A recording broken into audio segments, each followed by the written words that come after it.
نبی کی 9 بیویاں ہیں. جب ان ازواج نے آپ سے مانگا کہ بھئی ہمارے گھر میں 40 دن چولہا نہیں جلتا, پیسے نہیں ہیں, راشن نہیں ہے, تو آپ صلی اللہ علیہ وسلم نے کیا فرمایا؟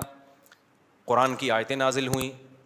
یا ایھا النبی قل لازواجک, آپ اپنی بیویوں سے کہہ دیجئے اگر تمہیں دنیا کی دولت چاہیے تو میں تعالینا امتعکن, میں تمہیں پیسے دے دیتا ہوں, واسرحکن سراحا جمیلا, اور عزت کے ساتھ تم سب کو رخصت کر دیتا ہوں. بھئی کسی پیسے والے سے شادی کر لو. کیوں اللہ نے ہمارے نبی کے لیے غربت کو سلیکٹ کیا تھا؟ حالانکہ آپ مالدار بننا چاہتے بن سکتے تھے, لیکن نبی آخری نبی ہے نا, تو اس میں کیا حکمتیں ہیں وہ میں بھی نہیں چھیڑوں گا. ہمارے نبی کی جو غربت تھی وہ اختیاری تھی. اختیاری کا مطلب آپ نے خود اپنے آپ کو مسکین رکھا ہوا تھا. یہ نہیں کہ آپ کے پاس پیسہ نہیں تھا, پیسہ آتا تھا سارا صدقہ کر دیتے تھے. صبح آیا شام تک نہیں بچا, شام کو آیا صبح تک نہیں بچا. لیکن مجھے اور آپ کو اس طرح کرنے کی شریعت میں اجازت نہیں ہے کہ آج سے پتہ چلے آپ نے سارے بینک خالی کیے, سارا سونا وونا گھر کے پلاٹ کی فائلیں والے بیچ باچ کے تمبو لگا کے روڈ پہ آ کے بیٹھ گئے اور بیگم سے کہہ رہے ہو رہنا ہے اسی طرح رہو تمبو میں ورنہ نکلو. یہ آپ کو اجازت نہیں ہے. کیوں نہیں ہے؟ یہ ٹاپک نہیں ہے میرا, کیونکہ میں نے اگر اس ٹاپک پہ چلا گیا تو یہ جو ٹاپک آج لے کے چل رہا ہے وہ چینج ہو جائے گا. بس ابھی فی الحال یقین کر لیں کہ مولوی صاحب اگر کہہ رہے ہیں تو علم کی بنیاد پہ کہہ رہے ہوں گے. تو یہ نبی کے لیے اللہ نے اس طرز زندگی کو سلیکٹ کیا ہے, میرے اور آپ کے لیے یہ نہیں ہے. ہمارے اور آپ کے لیے کہ تمیز سے اچھے بچوں کی طرح کماؤ, کچھ جمع بھی کرو, خرچ بھی کرو, گھر والوں پہ ہاتھ بھی کھلا رکھو, اچھے بچوں کی طرح اس طرح سے زندگی گزارو, فنٹر بننے کی کوشش فرض واجب نماز روزہ یہ پورے کرو بس. لیکن نبی کا معیار اونچا تھا. تو نبی صلی اللہ علیہ وسلم نے فرمایا تعالینا امتعکن واسرحکن سراحا جمیلا, میں تمہیں رخصت کر دیتا ہوں, کسی مالداروں سے شادی کر لو. اس زمانے میں طلاق یافتہ بیوہ کی شادی ہونا کوئی مسئلہ نہیں تھا, ایک سے ایک رشتہ مل جاتا تھا. یہ تو ہمارے زمانے میں نحوست ہے کہ نہیں ہوتی شادیاں. اور اگر تم اسی طرح رہنا چاہتی ہو تو اسی طرح غربت میں میرے ساتھ گزارا کرنا پڑے گا. تو تمام کی تمام امہات نے, نبی نے ان کو طلاق کا باقاعدہ اختیار دیا. یہیں سے علماء نے مسئلہ نکالا ہے کہ طلاق مرد خود بھی دے سکتا ہے, بیوی کو طلاق کا اختیار بھی دے سکتا ہے.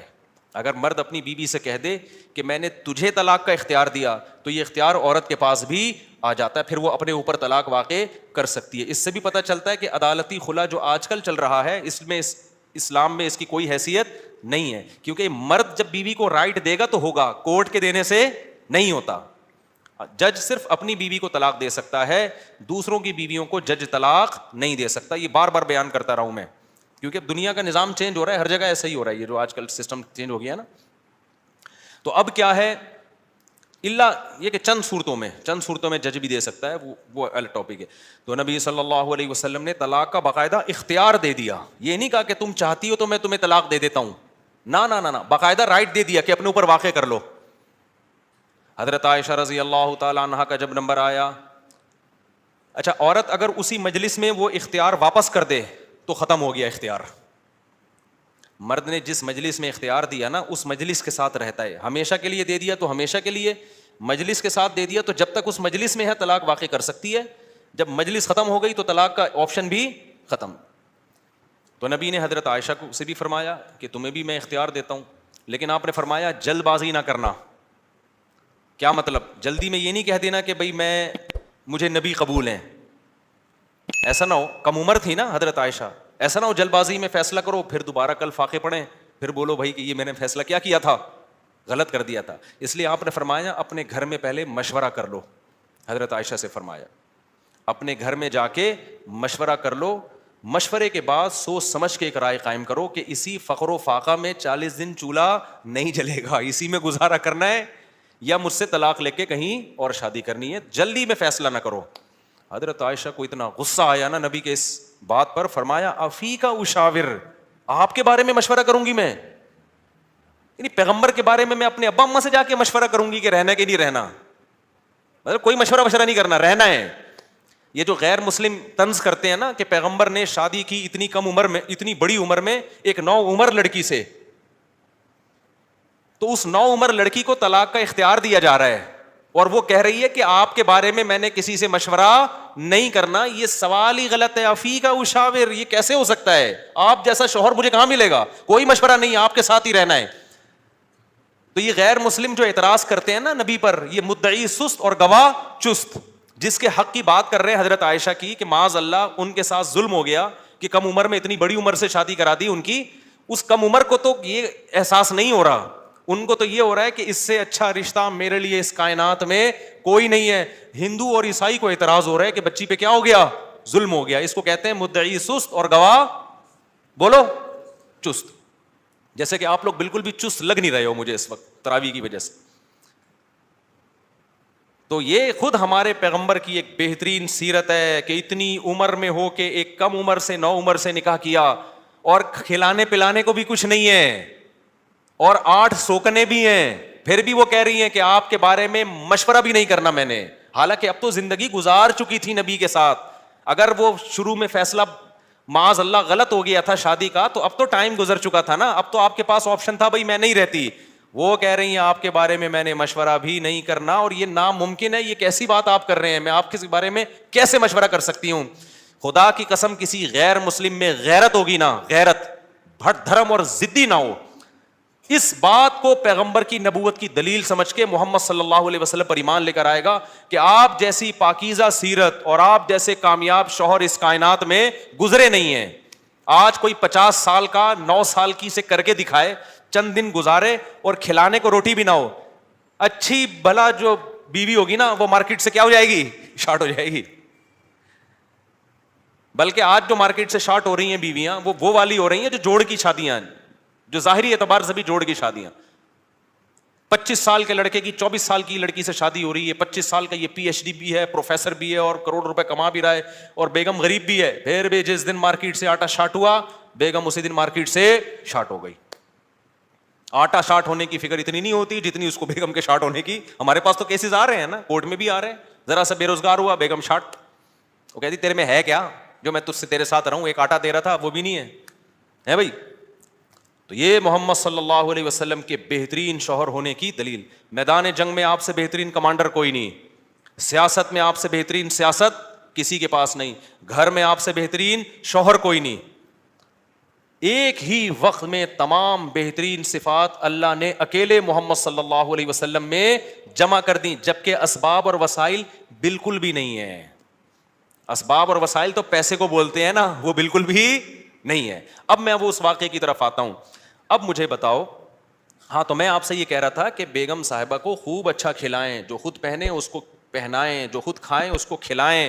لیکن قدرت کی طرف سے اگر غربت آ گئی ہے بھائی تو پھر ٹینشن لینے کا نہیں ہے. پھر بیگم اگر کہتی ہے نہیں رہنا، کوئی بات نہیں بیگم، میں تو یہی کچھ کھلا پلا سکتا ہوں، رہنا ہے رہو، نہیں تو پتلی گلی سے نکلو، ہم کسی اور سے شادی کر لیں گے. ایک دم سے نہ نکال دو، پہلے مجھ سے مشورہ لے لینا. بعض دفعہ خواتین غصے میں بھی کہہ رہی ہوتی ہیں مجھے چھوڑ دو، ایک دم وہ غصے میں کہہ رہی ہوتی ہیں، 4 دن کے بعد ان کا موڈ بدل جاتا ہے. خود سے کچھ نہ کرو، مشورہ لے لیا کرو. میرا تو مقصد صرف یہ بتانے کا ہے کہ ٹینشن لینے کا نہیں ہے. ایک تو بے روزگاری کی ٹینشن، اوپر سے ایک اور ٹینشن اپنے اوپر مسلط کرو تو پاگل ہو جاؤ گے. ٹینشن وینشن نہیں، ٹینشن صرف ایک چیز کی لینی ہے بھائی، وہ جو حدیث میں آتا ہے من کانت الآخرۃ ہمہ، جس نے آخرت کو اپنی ٹینشن بنا لیا تو اللہ اس کی تمام ٹینشنوں کو ختم کر دیتے ہیں، اس کی فکریں سمیٹ دیتے ہیں. ہماری ٹینشن بس یہ کہ آخرت میں بخشش ہو جائے. نہ بیگم ٹینشن ہے ہماری، نہ بچے ہماری ٹینشن ہے، نہ کوئی اور ہماری ٹینشن ہے، نہ گورنمنٹ ہماری ٹینشن. میری ٹینشن یہ ہے کہ مجھ سے قیامت کے دن سوال ہوگا، میں اس سوال میں پورا اترتا ہوں یا نہیں. اب آٹا مہنگا ہونے کی ٹینشن ہم کیوں نہیں لے رہے کہ ہماری وجہ سے نہیں ہوا، میری وجہ سے ہوا ہوتا نا تو میں ٹینشن لیتا کہ آخرت میں چترول کس کے لگیں گے، میری وجہ سے تھوڑی ہوا ہے. اب اگر ہمارے پاس مسائل ہیں تو مہنگا آٹا خریدیں گے، وسائل نہیں ہیں تو بیگم کو بولیں گے پاپے چائے میں ڈبو کے، پاپے بھی آٹے کے بنتے ہیں. آہستہ آہستہ، اللہ نہ کرے ہمیں وہ حالات نہ آئیں، ابھی تو اللہ کھلا پلا رہا ہے، لیکن اگر اللہ نہ کرے خدا نہ خواستہ ایسے حالات آئیں تو بھائی وہی گزارا کرو، 2-3 کھجوریں کھا لیا کرو صبح شام. مرتا نہیں ہے بھوک سے اتنی جلدی انسان، اور جب آپ بھوکے رہو گے نا ایک دم کولیسٹرول کم ہوگا، جوان ہو جاؤ گے. میں آپ کو بتاؤں ابھی تو ڈاکٹر کہہ رہے ہیں کہ بھوکا رہنے سے بہتر کوئی جوان ہونے کا نسخہ نہیں ہے، تو ڈاکٹر بھی اس طرف آ گئے ہیں، اگرچہ کھا دبا کے رہے ہیں، وہ بھی مشورے اس طرح کے دے رہے ہیں. تو خیر اب دیکھو حضرت ابو سعید خدری رضی اللہ تعالی عنہ نبی کے پاس آئے، سارا گھر لٹا دیا. ایسے موقع پہ جب کوئی آئے گا تو اس کو کیا مشورہ دیا جائے گا، بھائی سب سے زیادہ ان کو راشن دیا جائے، تسلیاں دی جائے. لیکن نبی کے سامنے آئے، ہاتھ پھیلایا، یا رسول اللہ میری ماں نے بھیجا ہے، باپ بھی شہید اور بھائی بھی شہید.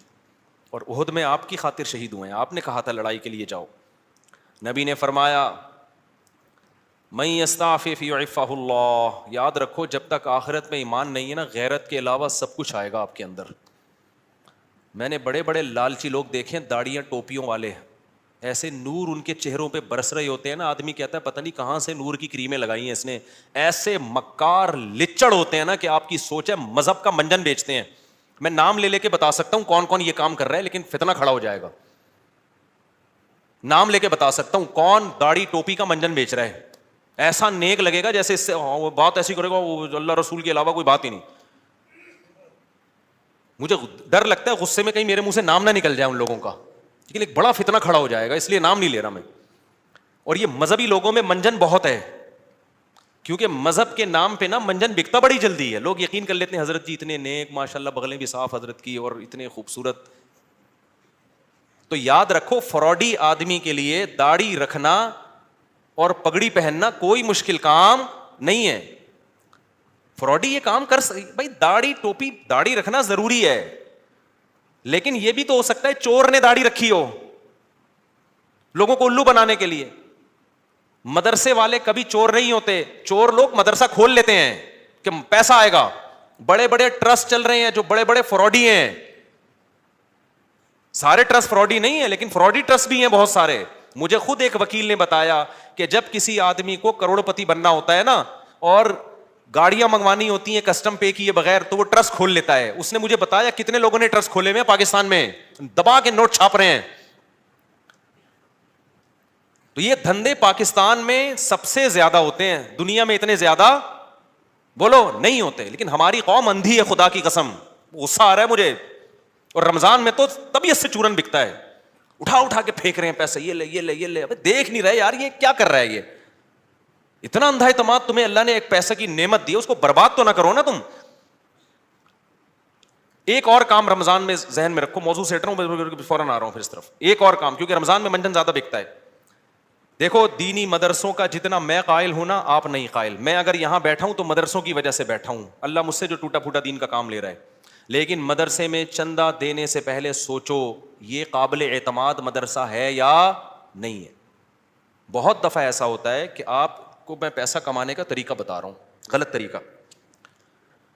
آپ اگر بے روزگار ہیں نا, پاکستان میں بے روزگاری ایک بہت بڑا مسئلہ ہے, لیکن یہ مسئلہ میں آپ کا 2 منٹ میں کیا کر رہا ہوں, ختم کر. جہنم میں تو جاؤ گے, لیکن مسئلہ بے روزگاری کا ختم ہو جائے گا.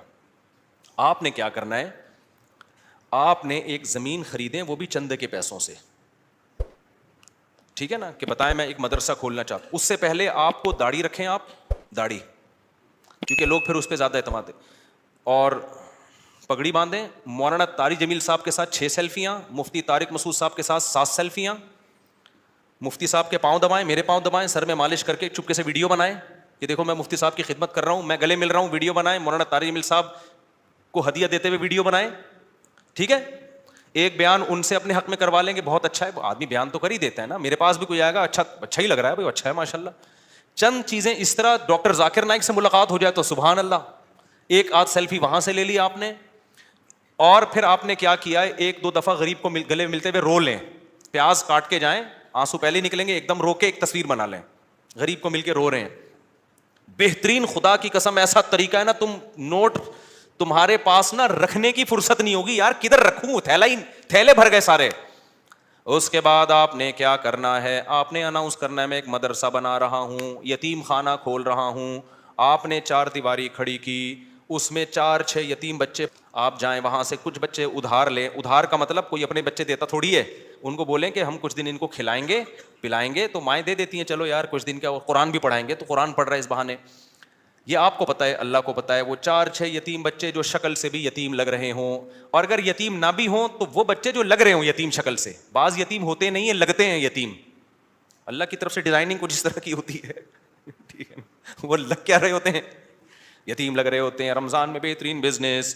تو آپ نے وہ 4 دیواری میں 8, 10, 15, 20 جتنے ہو سکے, ایک بھی لے آؤ گے نا تو دھندا تو چلنا شروع ہو جائے گا. وہ یتیم بچے لا کے ڈال دیے. پھر اس کے بعد آپ اپنی 2-4 نمازوں کی تصویریں دعا مانگتے ہوئے, ٹھیک ہے نا. اور پھر آج کل خلافتیں بھی مل جاتی ہیں, ایک آدھ بزرگ کے تھوڑا سا کچھ آپ جو 2 نمبر قسم کے بزرگ ہوتے ہیں ہدیے ودیے دیے اور تھوڑا سا خلافت لے لی وہاں سے. اس کے بعد پھر میرے بھائی اب جو آپ کے پاس پیسہ آئے گا نا, آپ آگے آگے اور پیسہ آپ کے پیچھے پیچھے. لوگ کہیں گے یار یہ میری طرف سے بکرا 10 20 لوگ بکرے لا رہے ہوں گے, 9 بکرے آپ کے گھر میں, 1 بکرا کاٹ کے بچوں کو کھلا دو. لوگ سمجھ رہے ہوں گے دیکھو بکرا کھلا رہا ہے نا یہ. لوگ یہ تھوڑی دے رہے ہوں گے کم بخت کھلا کتنا رہا ہے اور 9 تو گھر میں پہنچائے ہیں اس نے, اور وہ قصائیوں سے ان کے رابطے ہیں, وہ بک رہے ہیں مارکیٹ میں. گاڑیاں بڑی بڑی لینڈ کروزر جیسی گاڑیاں, بھائی کس کی, مدرسے کی گاڑی ہے بھائی. تیرا ابا تو سائیکل بھی نہیں چلاتا تھا, تیرے پاس اتنی بڑی گاڑی کہاں سے آ گئی؟ تو کون ہوتا ہے مجھ سے پوچھنے والا؟ وہ یہ جواب دے گا آگے. ایسی لگژری لائف ہوگی نا. ان 6 یتیم بچوں کو ادھار لیا تھا واپس کر کے, اب سچی مچی کا یتیم آنا شروع ہو جائیں گے. جب پتا چلے گا نا یہ لوگ کھانے میں بکرے کھلاتے ہیں تو پھر تو جو یتیم نہیں بھی ہیں, ابا کہے گا یار اس کو یتیم ہی فرض کر کے میرے بچے کو بھی یہاں داخل کر لے, بلکہ میرے ابا بھی مر گئے تھے, میں بھی یتیم ہی ہوں. ایسا نوٹ چھاپنے کی مشین بنو گے, بنے ہوئے ہیں لوگ, بنے ہوئے ہیں. بڑے بڑے مدرسوں کے نام پہ فراڈ ہو رہا ہے. میں نہیں کہہ رہا مدرسے فراڈی ہوتے ہیں, فراڈی لوگ بھی مدرسہ بناتے ہیں. اب آپ نے یہ نہیں کرنا کہ مدرسوں کو دینا بند کر دیں, اس سے تو اچھے مدرسے بھی بند ہو جائیں گے. آپ نے تحقیق کرنی ہے کون واقعی دیندار لوگ ہیں, امانت دار لوگ ہیں, کام کر رہے ہیں, اور کون ایسے ہیں جو داڑھی اور پگڑی کے نام پہ منجن بیچ رہے ہیں. یہ آپ نے کرنا ہے, نہیں تو قیامت کے دن الٹے لٹکے پہ ہوگے. بہترین بزنس ہے یہاں پہ یہ. اچھا خیر ہم آگے چلتے ہیں میرے بھائی. تو اب کیا تھا کہ حضرت ابو سعید خدری رضی اللہ تعالیٰ عنہ کو نبی نے کیا فرمایا؟ میں یہ عرض کر رہا تھا کہ آخرت ہوگی نا تو غیرت ہوتی ہے. یہ بہت بڑی اللہ کی نعمت ہے کہ آپ کا ہاتھ اللہ کے سوا کسی کے سامنے نہ اٹھے. اللہ سے مانگا کرو, یہ اسباب بھی اختیار کرو پیسہ کمانے کے, کیونکہ جو اسباب اختیار نہیں کرتا اللہ اس کی مدد نہیں کرتا. اگر گھر میں پڑے ہوئے ہو, محنت نہیں کر رہے اور کہہ رہے ہو کہ بس اللہ ہی دے گا, تو پھر اللہ آپ کو بھکاری بنائے گا. یہ یاد رکھنا. آپ نے کیا کرنا ہے, اپنی پوری کوشش کرنی ہے پیسہ کمانے کی, دماغ لگانا ہے. کیوں؟ رزق حلال عین عبادت ہے. الکاسب حبیب اللہ, محنت کر کے کھانے والا وہ اللہ کا دوست ہے. تو اب کیا ہے, ہمارے نبی نے حضرت ابو سعید خدری سے فرمایا کہ من یستعفف یعفہ اللہ. کیا مطلب؟ جو اپنے آپ کو رسوا ہونے سے بچانا چاہتا ہے, عفت کا مطلب رسوا ہونے سے بچانا, دامن داغدار نہ ہو, ذلیل ہونے سے بچانا چاہتا ہے. اس سے پتہ چلا مانگنا کیا ہے, بول لو نا, ذلت ہے. ہاتھ پھیلانا کیا ہے, ذلت. تو جو چاہتا ہے کہ میں ذلیل نہ ہوں, ہمیں تو پتہ ہی نہیں کہ یہ ذلت ہے. ہم تو سمجھتے ہیں میں اتنا چونا لگاتا ہوں بندے سے 2 منٹ میں اتنے پیسے نکلوا لیتا ہوں, یہ میرا کمال ہے. ایک چور کو پکڑا نا, کورٹ میں لے کر گئے, عدالت نے کہا یار تم نے اتنی خوبصورتی سے چوری کی, کسی کو پتہ ہی نہیں چلا. چور کہتا ہے شکریہ سر, آپ نے میری اتنی تعریف کی, اتنا زبردست چور ہوں میں. جج نے کہا کم بخت میں تیری تعریف نہیں کر رہا, تیری برائی کر رہا ہوں. تو نبی نے فرمایا من یستعفف یعفہ اللہ, جو اپنے آپ کو رسوا ہونے سے بچانا چاہتا ہے اللہ اسے رسوائی سے بچاتا ہے. اب سوال پیدا ہوتا ہے کہ رسوائی سے تو بچ جائیں گے, لیکن ٹینشن تو ہے نا, فاقے تو پڑ رہے ہیں, مصیبت تو ہے. اگلا جملہ نبی نے فرمایا ومن یتصبر, جو اللہ سے صبر مانگتا ہے یصبرہ اللہ, اللہ اسے صابر بھی بنا دیتا ہے. اس ٹینشن میں اللہ سے مانگو صبر, تو اللہ کیا کرے گا, صبر دے دے گا. جیسے موسیٰ علیہ السلام کی ماں نے جب حضرت موسیٰ کو صندوق میں رکھا نا بچے کو, تو فرعون نے پکڑ لیا اس بچے کو. اب قرآن کہہ رہا ہے موسیٰ کی ماں دل برداشتہ ہو گئی, میرا بچہ کس کی گود میں چلا گیا ہے, فرعون کی. ماں تو ایک دم ہو جائے گی نا. اگر جا کے بتا دیتی کہ میرا بچہ ہے, فرعون نے فوراً قتل کر دینا تھا اس کو. لیکن عورت جذباتی ہوتی ہے, وہ انجام نہیں دیکھتی, وہ جذبات سے مغلوب ہوتی ہے. لیکن قرآن کہتا ہے وَرَبَطْنَا عَلَىٰ قَلْبِهَا, ہم نے موسیٰ کی ماں کے دل کو باندھ دیا. کیا بلاغت ہے قرآن کی. موسیٰ کی ماں کے دل کو کیا کر دیا, رسیوں سے باندھ دیا, جیسے ہلے نہیں اپنی جگہ سے, دل برداشتہ نہ ہو. یہ قرآن کی بلاغت ہے, یعنی صبر کی توفیق دی. اس صبر کی توفیق کو بیان کرنے کے لیے قرآن کیا کہتا ہے, موسیٰ کی ماں کو کے دل کو ہم نے رسی سے کیا کر دیا, ایسے کس کے باندھ دیا, ہلے نہیں بھائی. جیسے کسی بندہ ہل رہا ہو نا, آپ اسے رسی سے کس کے بالکل بند کر دو, اب وہ گیا, یعنی وہ ہلنا بھی چاہے تو نہیں ہلے. تو اس سے پتہ چلتا ہے کہ بعض دفعہ انسان بے صبرا ہو رہا ہوتا ہے لیکن اللہ کی طرف سے اس کو ایسی توفیق ملتی ہے کہ اللہ اس کے دل کو رسیوں سے باندھ دیتے ہیں. ہلنا نہیں, چپ کر کے تمیز سے بیٹھا رہے, مجھ پر اعتماد اور توکل کر. اسی لیے قرآن میں نبی کو اللہ نے فرمایا وما صبرک الا باللہ, اے نبی آپ صبر کریں لیکن آپ کا صبر اللہ کی توفیق کے بغیر نہیں ہوگا, یہ صبر بھی آپ نے اللہ سے مانگنا ہے.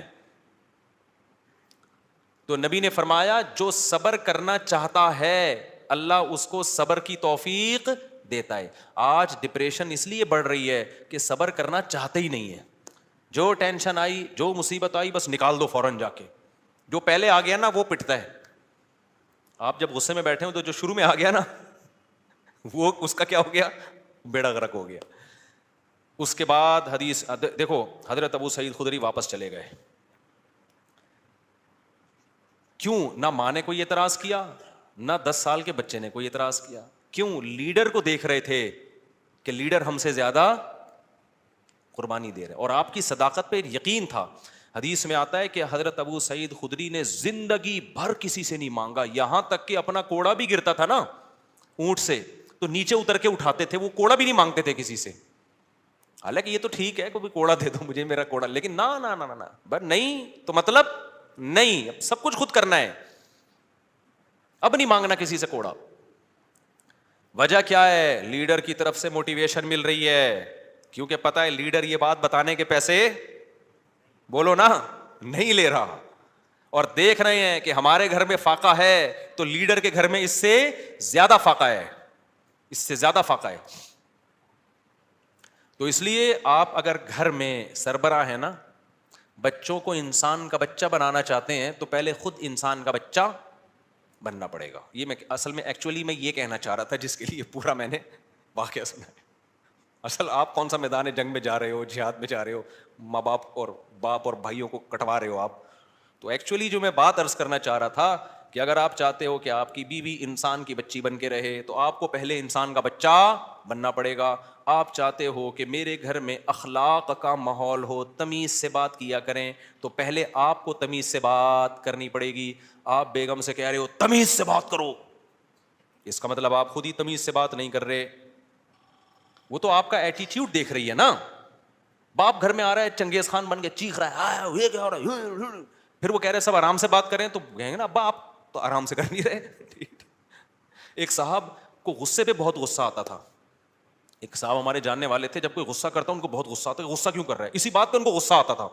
ہم کہتے تھے اس کو جتنا غصہ آ رہا ہے نا کسی بات پہ, اور آپ کو اس غصے پہ اس سے زیادہ غصہ آ رہا ہے, تو اس کو غصہ کیسے ٹھیک ہوگا؟ اب آپ کسی کو یہ سمجھا رہے ہو کہ غصہ مت کرو, تو یہ بات آپ کو آرام سے کہنے پڑے گی, غصے سے نہیں. کیونکہ اگر آپ نے غصے سے کہہ دی اس کا مطلب وہ جو کام وہ کر رہے ہیں آپ بھی وہی کر رہے ہو. تو مارکیٹ میں جو چل رہا ہے نا وہ بتا رہا ہوں میں آپ کو. تو اس لیے میرے بھائی جب بھی کوئی بات ہم نے اپنے بڑوں کو دیکھا ہے کہ ہمیں اگر سخاوت کی ترغیب دی نا انہوں نے کہ خرچ کیا کرو, تو میں نے اپنے بڑوں کو دیکھا انہوں نے ہم سے 20 گنا زیادہ خرچ کیا. 20 گنا تو وہ ہے جو ہمیں نظر آ رہا ہے, جو نظر نہیں آ رہا وہ پتہ نہیں کتنا ہوگا. ہم نے دیکھا کہ انہوں نے ہمیں کہا کہ عبادت کیا کرو, تو ہم نے دیکھا کہ وہ ہم سے کئی گنا زیادہ عبادت کر رہے ہیں. انہوں نے دیکھا اللہ پہ اعتماد اور توکل کیا کرو, انہیں ہمیں کہا تو ہم نے دیکھا کہ وہ ہم سے زیادہ اللہ پہ اعتماد اور توکل کر رہے ہیں. انہوں نے بولا کہ ہم نے مدرسے میں کوئی انتظام کرنا ہے, چندہ جمع کرو, تو خود اپنی جیب سے سب سے زیادہ چندہ دیا. نہیں یاری بات, چھوڑو رہنے دو ایسی ٹھیک ہے.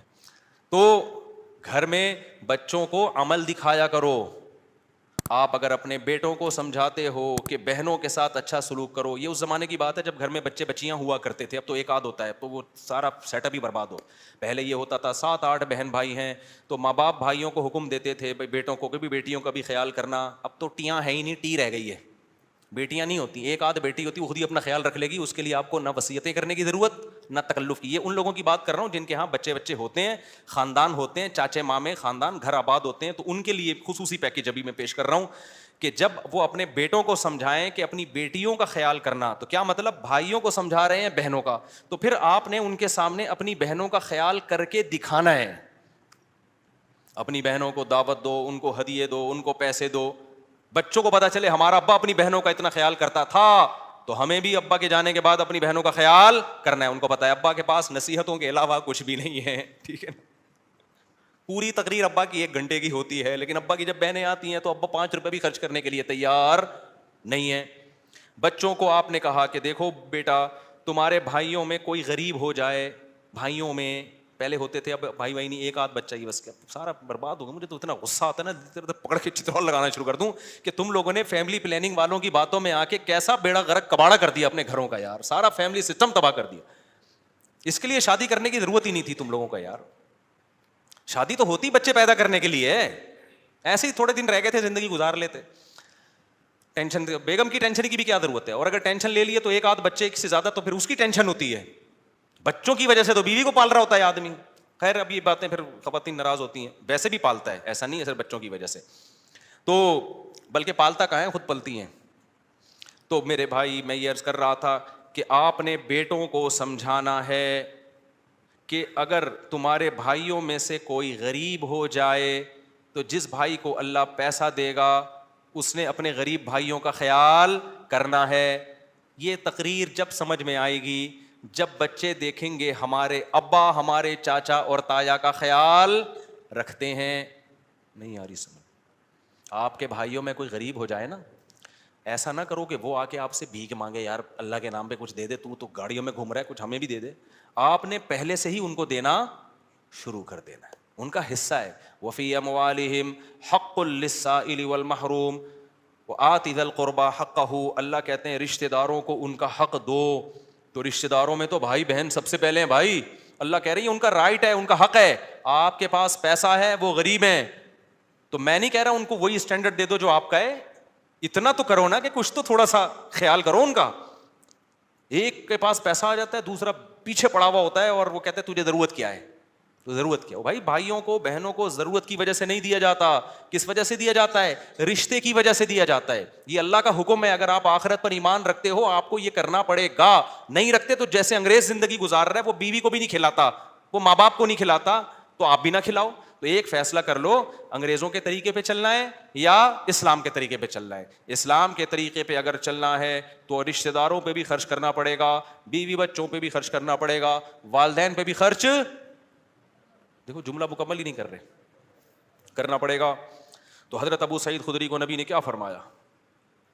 جو اللہ سے صبر مانگتا ہے اللہ صبر دیتا ہے.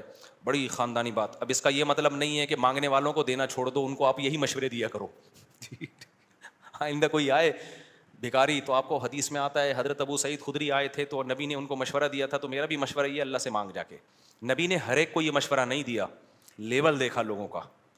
بہت سے صحابہ آئے, نبی نے ان کو دے دیا کہ ان کا توکل کا وہ لیول نہیں تھا. ابو سعید خدری تو لیڈر تھے نا, بعد میں لیڈر بنے ہیں, جنگوں میں کمانڈر بنے ہیں, علم کے مفتی بھی بنے حضرت ابو سعید خدری. ان صحابہ میں ہر ایک مفتی نہیں تھا, چند مخصوص لوگ تھے جو فتویٰ دیا کرتے تھے, تو مذہبی لیڈر تھے نا حضرت ابو سعید خدری, اس لیے ان کو تیار کیا نبی نے کہ ان کا لیول توکل کا اونچا ہوگا. تو اب یہ جو بیچارہ عام بھکاری آ رہا ہے, اس کو وہ والے توکل پہ نہ چڑھاؤ بھائی, ٹھیک ہے نا, جس پہ خود بھی نہیں ہو. ہاں بھکاریوں کو دینا چاہیے نہیں دینا چاہیے, اس میں بہت سوچ سمجھ کے. بھکاریوں میں پروفیشنل لوگ بہت زیادہ ہیں. پورے نا سعودی عرب میں بھکاری لوگ کنٹینر بھر کے لا رہے ہوتے ہیں. ایک ہمارے میں پہلے جہاں رہا کرتا تھا نا, وہاں ایک جاننے والا بندہ تھا, اس کے بارے میں پتا چلا کہ سعودی عرب میں وہ حج کرنے گیا اور بھیک جمع کر کے پورا کنٹینر بک کرایا, اس کا پورا مال اترا کنٹینر یہاں پہ, وہ سارا بھیک کا کنٹینر تھا. تو حج بھی پتہ نہیں بھیک لے کے گیا ہوگا, تو ایسے بھی لوگ ہیں. تو میں یہ نہیں کہہ رہا کہ بھکاریوں کو نہ دیں, لیکن سوچ لیا کریں کہ مستحق ہے بھی